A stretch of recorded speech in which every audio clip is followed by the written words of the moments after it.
Hey guys, welcome to Gregsbeerreviews today. It's beer 30. Let's go take a walk, see what's in the fridge today.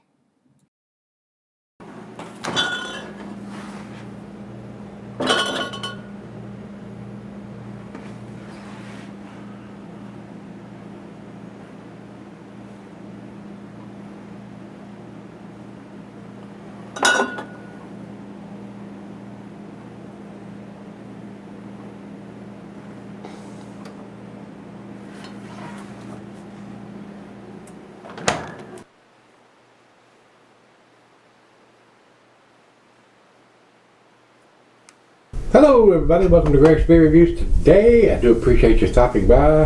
Hopefully this will be a big treat. It is a big 22-ounce bomber with wax on it. Wax. I hate that. This is from Deschutes Brewing. This is their Abyss Brandy Barrel Aged 2016 edition, sent to me by Nate. So Nate, thanks to you for all the wonderful beers you sent, especially these Abyss beers that you have sent to me. Sorry it's taken so long to get to them with all the beers that's been sent to me recently. This is a big beer. They should have sold very, very well.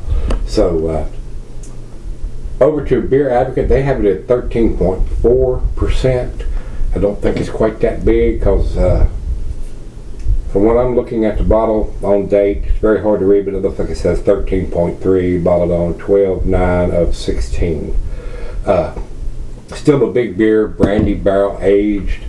Over to Untapped, they do have it at 13.3% for the 2016 edition. They have that listed there. 63 IBUs. Commercial description says warm, smooth, sweet, dried fruit, vanilla complementing commanding brandy character. This remarkably limited version was 100% barrel aged for 12 months in brandy cask. Sounds pretty awesome, guys. And of course, Untapped, I don't know if they've done this multiple years, so when I typed it in, it automatically come up to the 2016 edition on Untapped, so that may have been the only year they've done it, but with Beer Advocate saying this 13.4% instead of 13.3, which I'm seeing on this, and maybe they did. I don't know. Beer Advocate is famous for putting them all together, no matter what batch it is, what year it is, or whatever. So maybe they did a 13.4%. I don't know. So that's all we really need to talk about. We got the ABV, we got the IBUs of 63, and we got a 2016 edition done in December of 2016. So, and they put it in a brandy cask for 12 months, a whole year. So let's see if we can get this wax off, which I absolutely despise, guys. Maybe I can get enough of the wax off to get the label, the opener underneath of it, and get it open without popping all the wax off of it. Hopefully that's enough. So let's find out if I can get it open.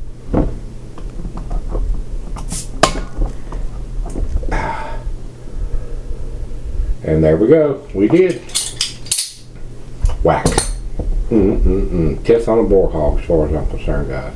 And people tell me, oh, they do that to keep people from making copies of it or whatever, or what. Seriously. You think somebody's going to go to that trouble to do that? Give me a break. Alright, into the glass we go. We're going to pour this straight down the center. Nice head is pouring already for a 13.3%er. Very, very nice. Very, very nice head pour on that. And I don't buy a lot of Deschutes beers anymore because they sold out, guys. Deschutes sold out. They distribute here a lot of their traditional beers, if you will, or whatever. And I don't buy them anymore. I don't support the people that sell out. I don't. So, but I do review them if they sent to me. So this was sent to me by Nate. So almost 2 fingers of head on a big 13.3%er. Over to the light, I'm not getting any, guys. It's pitch black. It looks very good. And I do like the Abyss series. Guys, that's probably their tastiest series of beers in my humble, honest opinion. So to the nose we go. Rich roasted malt. Definitely getting some of the brandy notes on that. Black molasses, maybe a hint of bittersweet chocolate. That smells absolutely wonderful. Outstanding smelling beer. it seems to me that it has cellared very, very, very well. Wow. Final beer of the evening for me, guys, and that has an awesome aroma. And I'm sure it wasn't a cheap beer to buy, being left in the cask. There's brandy cask for a whole year in the brewery, taking up space. They do several different versions of this, the bourbon barrel and the scotch and the brandy. So taking up a lot of space in the brewery, and if they're leaving it in those barrels or casks that long, that's what makes it more expensive. And then on top of that, they got somebody standing at the end of the bottling line dipping all these bottles in the wax, which adds cost to the beer on top of that, which I think is an unnecessary step. But just my humble, honest opinion. Smells awesome. Let's dive in. Cheers, everybody. Cheers, Nate. Thank you, sir. Smells good. Smells real good.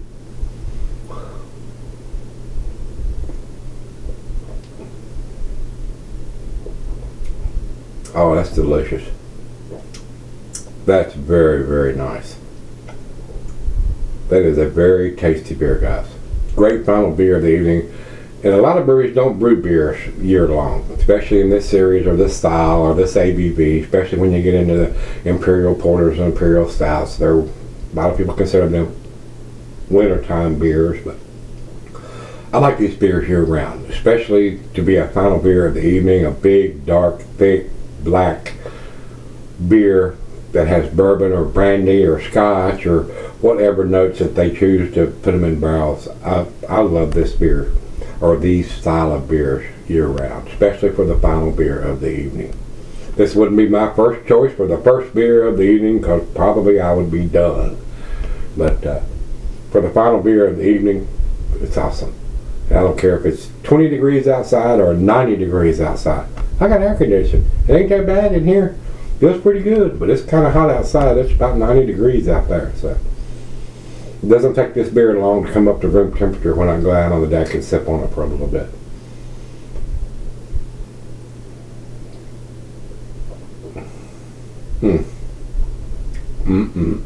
Alcohol is super well hidden for a 13.3%. That's a tasty beer. Like I said, as far as the Deschutes go, I don't buy their beers much anymore because they sold out. But this beer, the Abyss series, is a lot like the Goose Island series, the Bourbon County.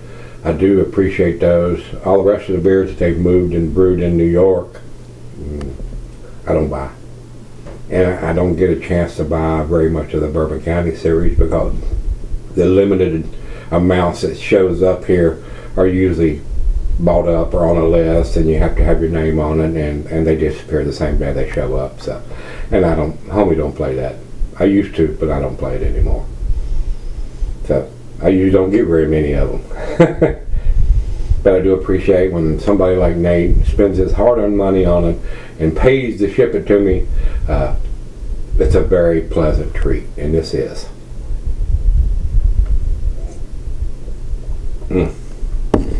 That is absolutely delicious. So look at the lacing it's leaving on the glass. Right now, guys, it's an outstanding beer. So we're going to sip on this and let her taste it, pour her some of it, and we'll be right back and give it a grade. Alright, guys, I'm back. I've been sipping on it for a while, and I just dropped the remote on the floor. I'll worry about that later. This is a very tasty beer, guys. Let me grab this. Very tasty. I'm getting the brandy notes on this. This is probably, the Abyss series is probably my best inspired beer from Deschutes. Might have a little buzz going on with the 13.3%. Final beer of the evening for me, like I told you earlier. The brandy is there, roasted malt is there, hints of molasses, bittersweet chocolate, maybe a little dark fruit in there. Been sipping on this one for a while. The other half loved it. I do too. Very tasty beer, guys. Whether you're drinking it fresh or you're cellaring it for a while, very tasty, very, very tasty beer. Not a fan of the wax, and the dating machine that they use on the label is very light, very hard to read unless you're really good at deciphering that, and get your magnifying glasses out where you can see that on the label. It is very light on the stamping of the beer, but it is a very, very well made beer. Very tasty beer to me. Other than being a pricey beer to buy in a 22-ounce bomber and having wax on top of it, which they're paying somebody to dip every single bottle that is produced into the wax, which adds cost to the beer.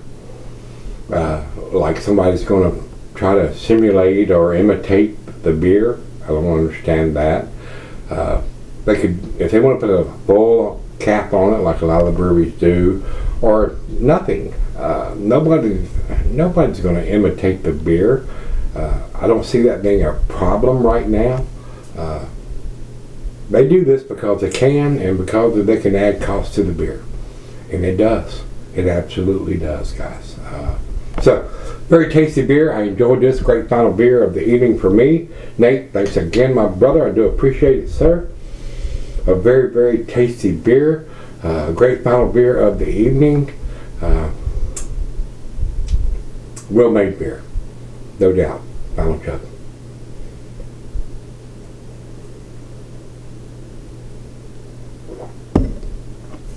The brandy notes are there. It's not like a bourbon barrel version where the bourbon is super impressive. The brandy notes are there, but they're not outstanding like a bourbon barrel. The bourbon, when you do a bourbon barrel version of a beer, the bourbon is just so impressive to me, and where the brandy and scotch maybe not as impressive unless you're used to drinking that style of liquor. I do find it very impressive, guys. To me, it's an awesome beer. It is a very awesome beer. Glad Nate picked this up, paid his hard-earned money, and paid money to ship it to me. It's an A beer for sure. Not quite to the 10 category, but very damn close. And if you say, oh my God, that's the best thing I ever tasted, I would not argue with that. 98 for me, guys. A+ beer for me. Over to Beer Advocate, they say 4.28, and they're A-, almost A beer. I think it's a little better than that. And over to Untapped. Untapped has it at 4.24. Again, A-, almost into the A category. I do think it's an A category beer, but I don't know what Nate paid for it. I would think this is probably a either $15 to $25 bottle of beer to buy. And you're probably not even going to see a 2016 version still sitting on the shelf unless you're very, very damn lucky. So, very tasty beer. I enjoyed this. Very nice beer. So, with that being said, you've got my grade, you've got their grades. If you've had the Abyss Brandy Barrel version 2016, let me know what you think. To read again, let's go see what's in the fridge.